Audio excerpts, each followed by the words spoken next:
Hi, it's Zeke with the Eastside Church of Christ in Baytown, Texas. Thanks for joining us as we continue our study in the book of 1 Samuel.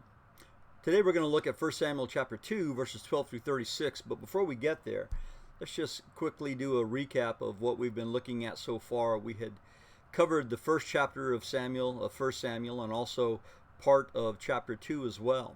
I just want to reiterate how wonderful it is to see the bright spots that we are noticing during the dark times of the judges. In the book of Ruth, which occurred during the time of the judges, we see the piety of certain individuals, of Boaz and Ruth herself, although she wasn't an Israelite.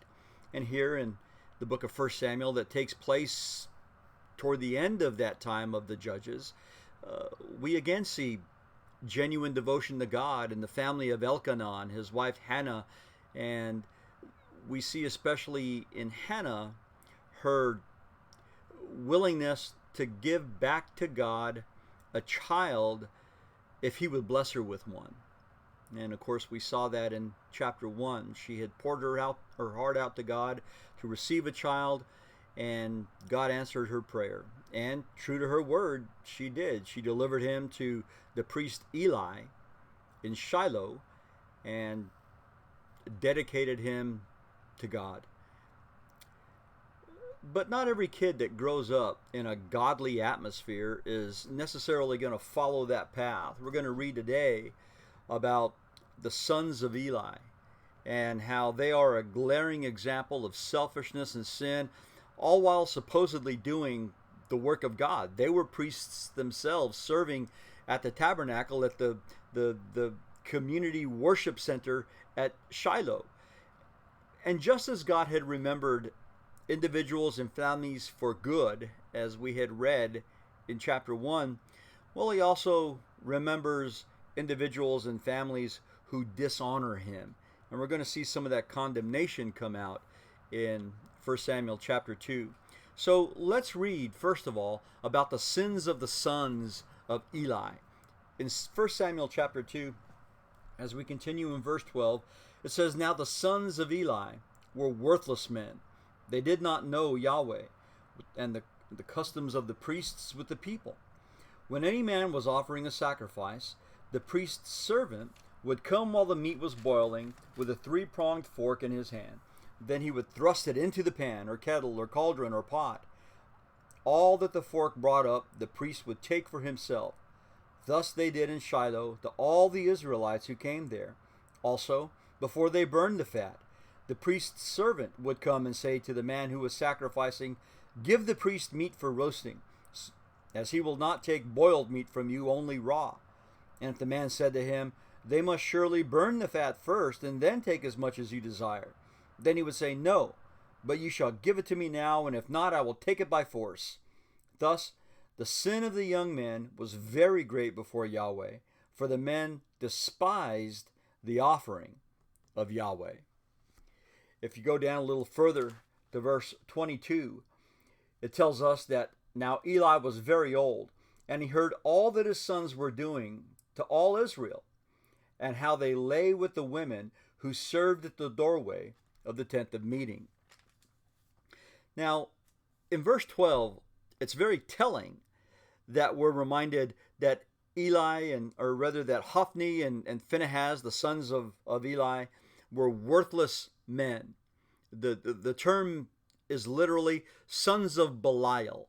And Belial had come to mean a derogatory term for a false god. If you recall earlier, when Hannah had been praying, had been spilling her heart out to God, and her lips were moving but no sound came out, and Eli thought she was drunk. You remember that in chapter 1. She begged Eli not to consider her as one of the worthless women. This term is one that's used to describe somebody who's got no useful character. In fact, the term Belial comes up again in the New Testament in 2 Corinthians chapter 6 and verse 15, that asks what those who are following the Lord Jesus have in common with Belial, with worthless godlessness? Well, of course, the answer is nothing. And that's how these men here are described. They're described as worthless men, men who have no regard for anything that is worthy to be regarded. And we're told why they're worthless there in verse 12. It says, because they did not know Yahweh. Now, it's not that they didn't know who he was or what he required. The idea is that they had no regard for him or his authority.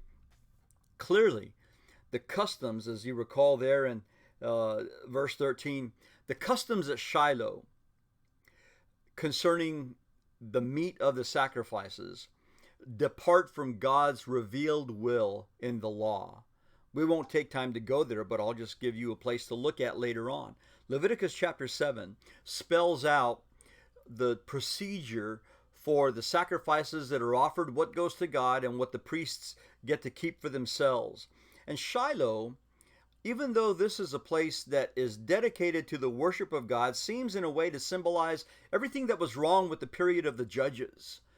You recall, as we looked through the Judges in previous studies, idolatry was clearly a part of Israelite society. We see that in Judges 2, 3, 6, 8, 9, 10.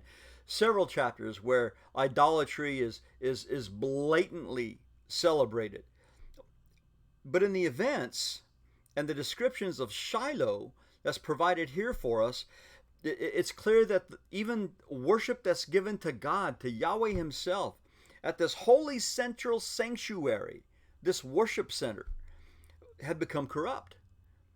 And if there's anything that they should have known from their own history, it's that God is specific concerning the decorum of his priests. In Leviticus chapter 10, we're going to turn there for a moment.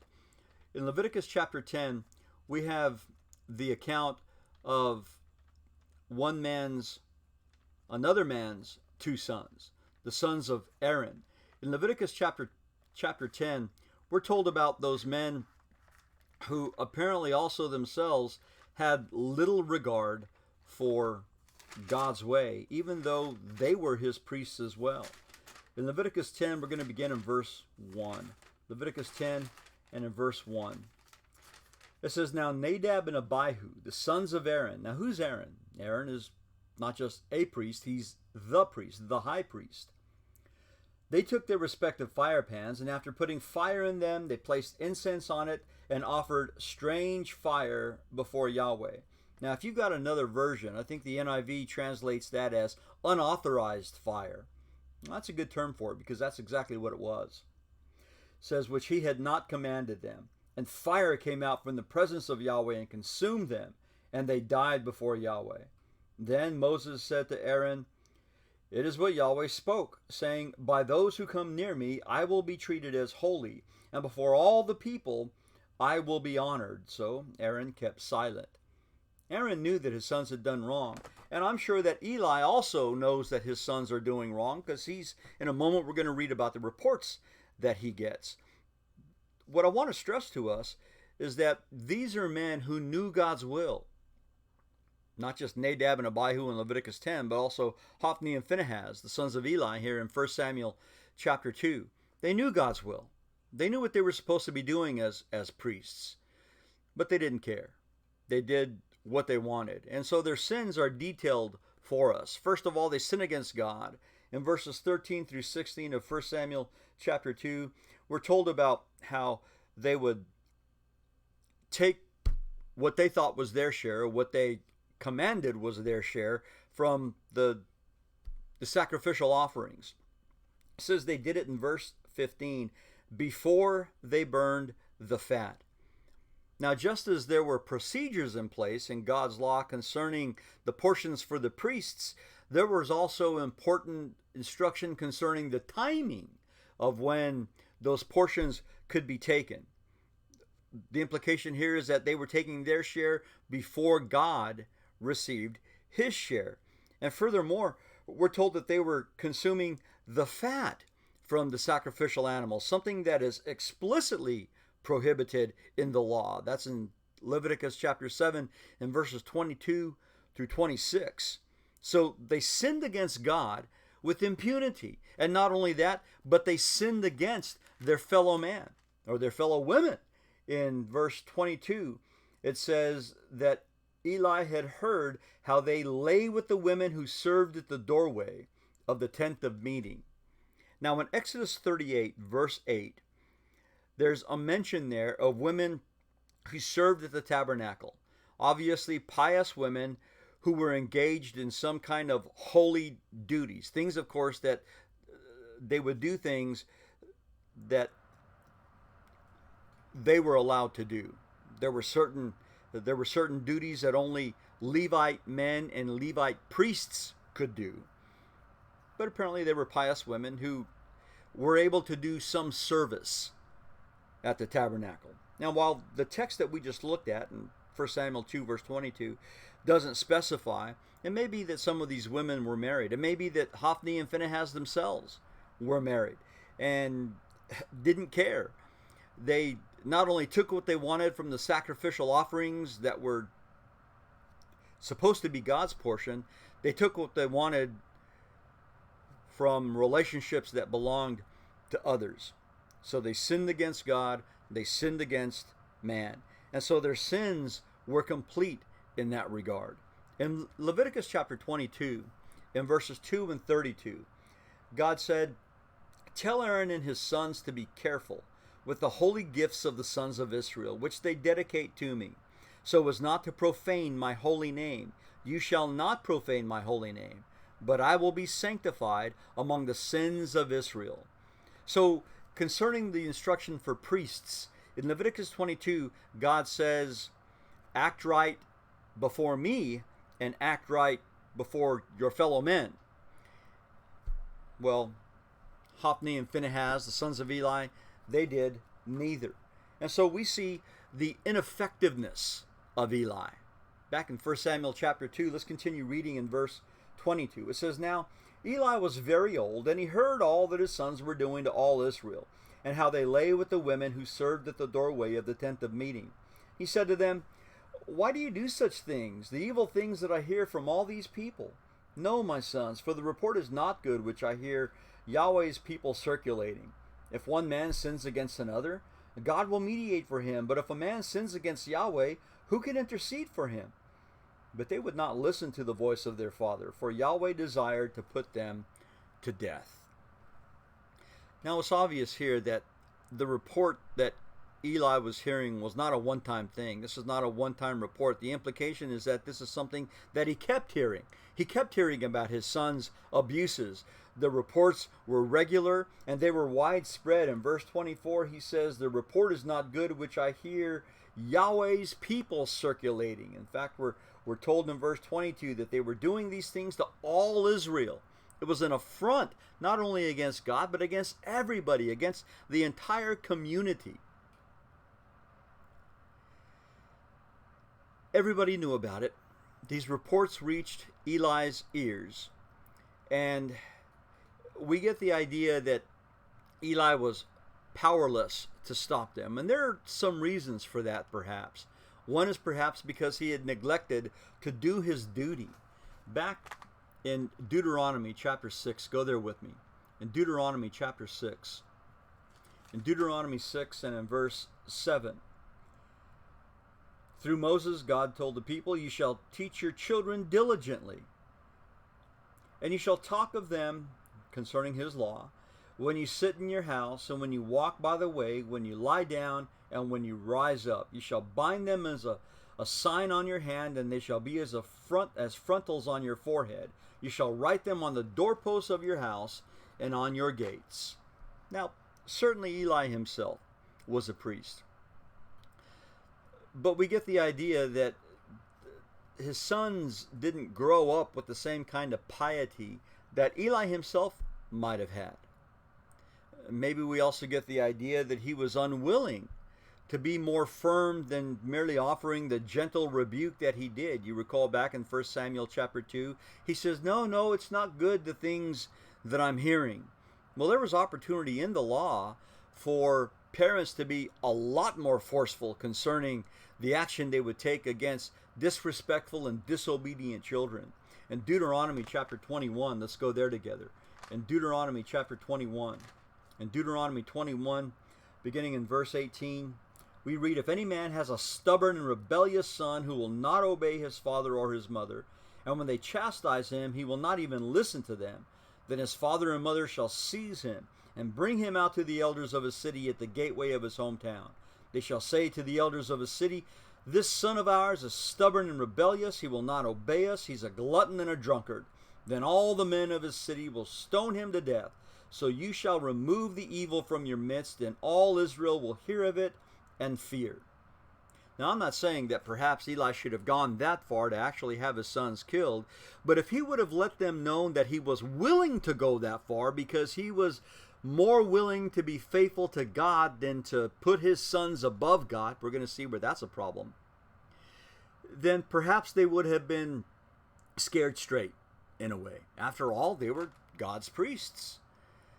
But maybe the simple fact is that Eli was just unable to restrain them. He had no control over them. They did what they wanted. In the book of Proverbs, in Proverbs chapter 28, let's go there together. In Proverbs 28, we're going to look at verse 7. In Proverbs 28 and in verse 7,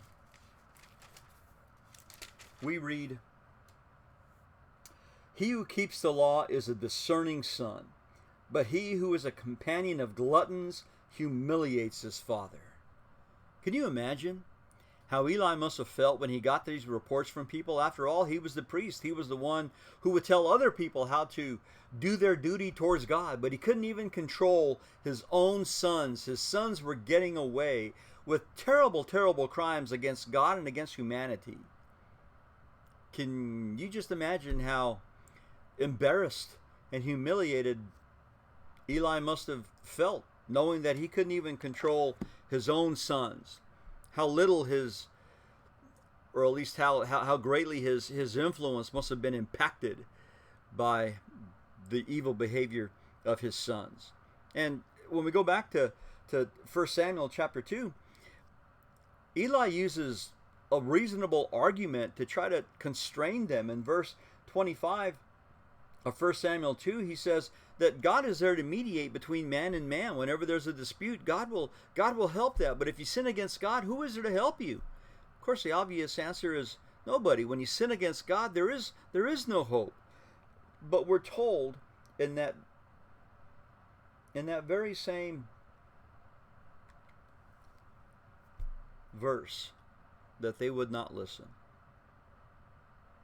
Now, in places like Numbers chapter 15 verse 30, in Leviticus chapter 7 verse 25, and Leviticus 22 verse 9, even in places like we just read in Deuteronomy chapter 21, they were guilty of capital offenses worthy of death. And so we're told at the end of verse 25 that Yahweh desired to put them to death. Eli was powerless to do anything against them. God will take justice into his own hands, and he will deal with the situation rightly. And so there's a curse that's put on Eli's house.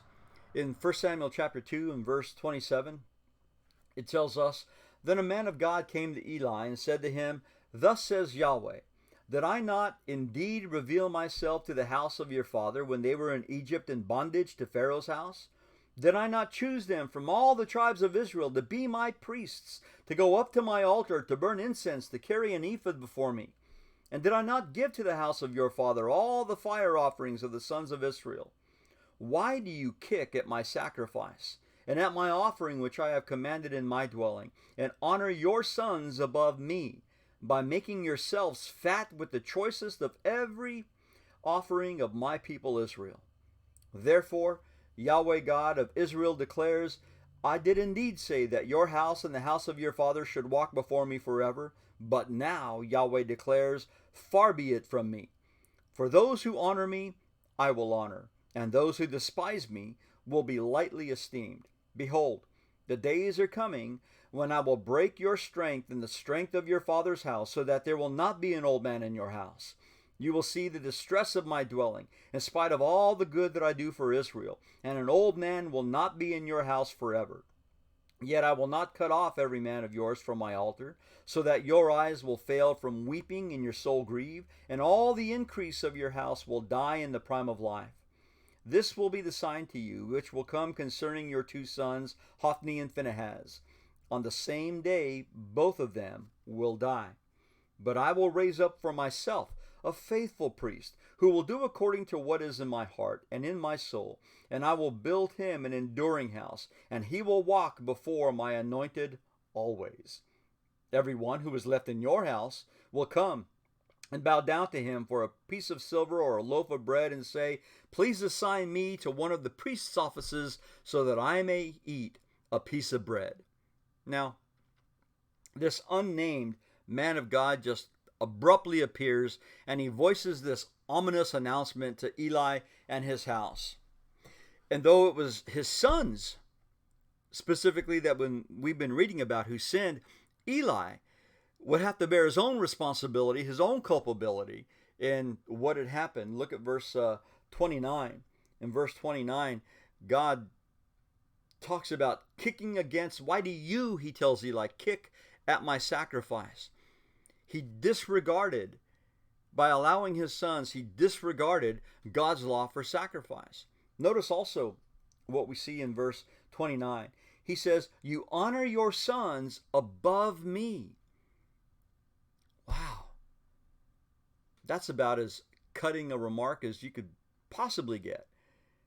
He allowed his sons to do what they wanted instead of pursuing his obligation to God.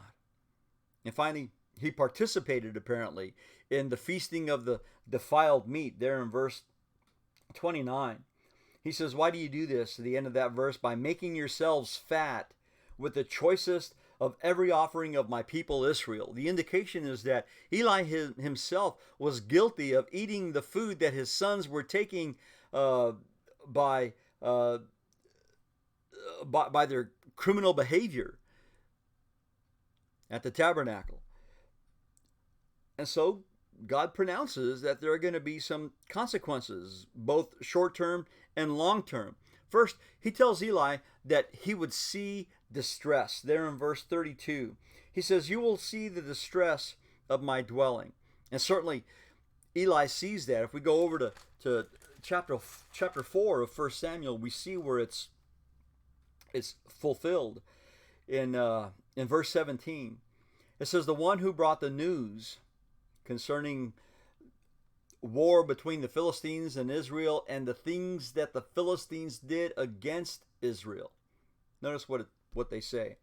Israel has fled before the Philistines, and there has also been a great slaughter among the people, and your two sons also, Hophni and Phinehas, are dead, and the ark of God has also been taken. Now notice verse 18. When he mentioned the ark of God, Eli fell off the seat backwards beside the gate, and his neck was broken, and he died, for he was old and heavy. Thus he judged Israel 40 years.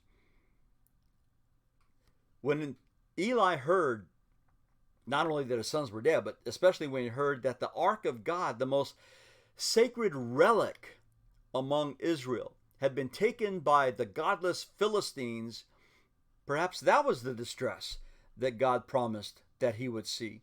And it was too much. The shock was so great that he fell over backwards and broke his neck.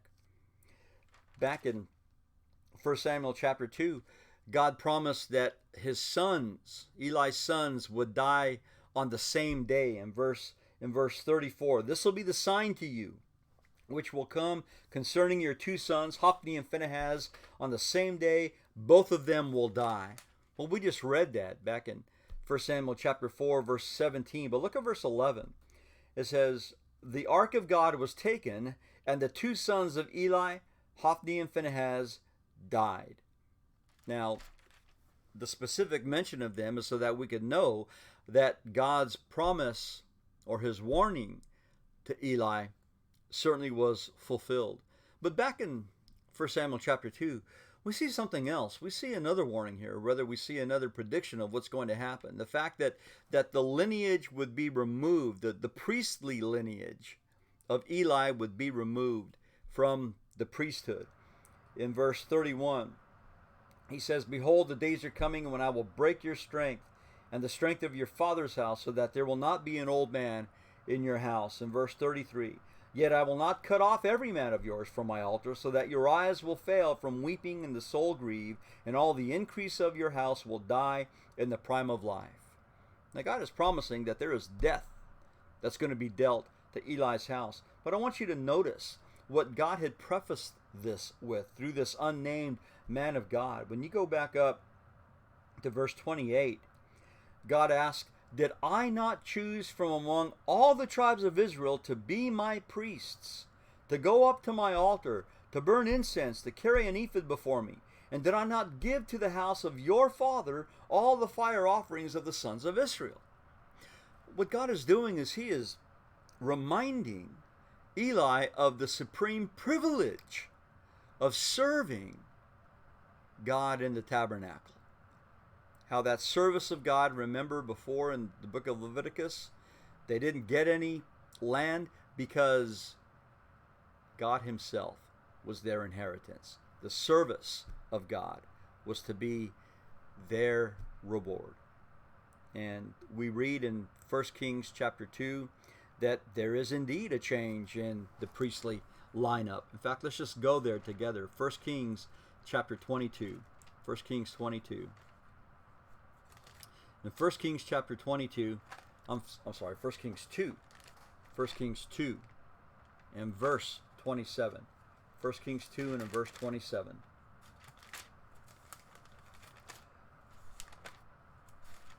In 1 Kings 2 and in verse 27, we read that Solomon dismissed Abiathar from being priest to Yahweh. Now we'll stop right there.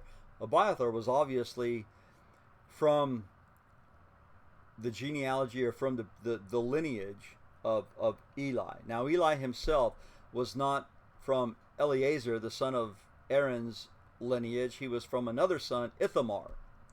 Now that whole line, it says here, is dismissed from being priest in order to fulfill the word of Yahweh which he had spoken concerning the house of Eli in Shiloh. I want you to notice something. Back in 1 Samuel chapter 2, 1 Samuel chapter 2, God says that I will not cut off every man. And perhaps it refers to Abiathar who escapes Saul's murder of the priest. That's later on in 1 Samuel chapter 22 and verses 17 through 20. But he does say, I will break your strength. And we've just noticed that the priestly line of Eli was done away with. But continuing on, there is a promise of a faithful priest who will, as God says, do according to what is in my heart in verse 35 and in my soul, and I will build him an enduring house, and he will walk before my anointed always. Perhaps immediately the fulfillment is with Samuel, who performed some of the duties of a priest. Remember, he was a Levite himself. But maybe there's a more fuller fulfillment of this down the line. There's another priest, Zadok, who is mentioned frequently. His priesthood begins in David's time, and it seems to be the one in view. In fact, he's mentioned frequently in a highly futuristic vision that Ezekiel has of a special temple. And he's mentioned at least 4 times. In fact, let's go to Ezekiel chapter 40. Ezekiel chapter 40. In Ezekiel 40, look with me first in verse 46. Ezekiel 40 and verse 46. Actually, in verse 45, it says, he said to me, this is the chamber which faces toward the south, intended for the priests who keep charge of the temple. But the chamber which faces toward the north is for the priests who keep charge of the altar. These are the sons of Zadok, who from the sons of Levi came near to Yahweh to minister to him. In chapter 43, in Ezekiel chapter 43, and in verse 19. It says, "You shall give to the Levitical priests who are from the offspring of Zadok, who draw near to me to minister to me, declares the Lord Yahweh, a young bull for a sin offering." In chapter 44, of Ezekiel, in verse 15, it says, "But the Levitical priests, the sons of Zadok, who kept charge of my sanctuary, when the sons of Israel went astray from me, shall come near to me to minister to me." And finally, in Ezekiel chapter 48, and in verse 11, it says, "It shall be for the priests who are sanctified of the sons of Zadok, who have kept my charge, who did not go astray when the sons of Israel went astray, as the Levites went astray. It shall be an allotment to them." Now, that's enough. You get the idea that the sons of Zadok is the line that's going to be this faithful priest that stands before God. Now, there are some elements of the prophecy that seem to be messianic, but they seem to fit better with an earthly priest than they do Jesus, since we're told in verse 35 that this faithful priest will go before my anointed always. The anointed that's being spoken of in 1 Samuel chapter 2 and verse 35 probably is the King David. And Zadok the priest and the line that came from him would be the ones who would minister before the anointed king. Well, let's go back to 1 Samuel chapter 2 and notice finally the contrast of Samuel's service from Eli's sons. In 1 Samuel chapter 2, let's begin in verse 18. We read, "Now Samuel was ministering before Yahweh as a boy wearing a linen ephod, and his mother would make him a little robe and bring it to him from year to year when she would come up with her husband to offer the yearly sacrifice. Then Eli would bless Elkanah, his wife, and say, 'May Yahweh give you children from this woman in place of the one she dedicated to Yahweh.' And they went to their own home. And Yahweh visited Hannah, and she conceived and gave birth to 3 sons and 2 daughters, and the boy Samuel grew before Yahweh." In verse 26, we read, "Now the boy Samuel was growing in stature and in favor, both with Yahweh and with men." That phrase, "before Yahweh," we have seen in the first lesson in the study of 1 Samuel, that it's key. The phrase is key to God's favor on Samuel. It reflects the dedication that Hannah had made for her son, and apparently the one that Samuel himself had taken up for himself. The verb implies that it was ongoing activity, the verb of ministering before Yahweh, because that's what he was doing. He was ministering before Yahweh. This verb, minister, it occurs several times. There's verse 11, we find it. In verse 18, in verse 1 of chapter 3. Of the 97 times this verb appears in the Old Testament, it carries the idea of serving, of attending to, of waiting upon. And we can immediately see the contrast between Eli's sons. While they were serving themselves, Samuel is serving God. And just as vividly, we see the contrast between Elkanah's family and Eli's. We see in verses 18 and following of 1 Samuel 2 that still Elkanah's family came to offer their sacrifices at Shiloh. They displayed their exemplary piety, while Eli's family involved themselves in acts of despicable sacrilege. We see where Elkanah's family received blessing and fruitful multiplication from God, while Eli's family received curse, condemnation, and eventually desolation. And verse 26 gives us that sharp contrast. Now the boy Samuel was growing in stature and in favor both with Yahweh and with men. While Eli's sons are being condemned, Samuel is being commended. And of course, we don't want to miss the tie-in with Jesus here. In Luke 2, verse 52, it says the very same thing about Jesus, that Jesus grew not only in stature, but also in favor with God and with man. Well, Samuel did also. I want us to see just real quickly as we wrap this up how Samuel's maturity is traced for us through four very carefully placed statements by Samuel the writer as he wrote apparently his memoirs. First of all, we're told that the boy ministered to Yahweh before Eli the priest. Now the irony here is that young Samuel is being nurtured in the faith by Eli, the high priest, whose own sons were so wicked that the priestly line would eventually be ended because of that. We're told in chapter 2, verse 21, that the boy Samuel grew before Yahweh. And this time there's no mention of Eli's influence. Samuel is merely growing up in the presence of God. In chapter 2 and verse 26, we're told that the boy Samuel was growing in stature and in favor both with Yahweh and with man. As Samuel matures, he learns to live in such a way that not only pleases God, but finds favor, pleases man as well. Of course, the contrast between them and Hophni and Phinehas, between Samuel and the two sons of Eli, they haven't learned either. They haven't learned how to please God or please man. They have no regard for either one.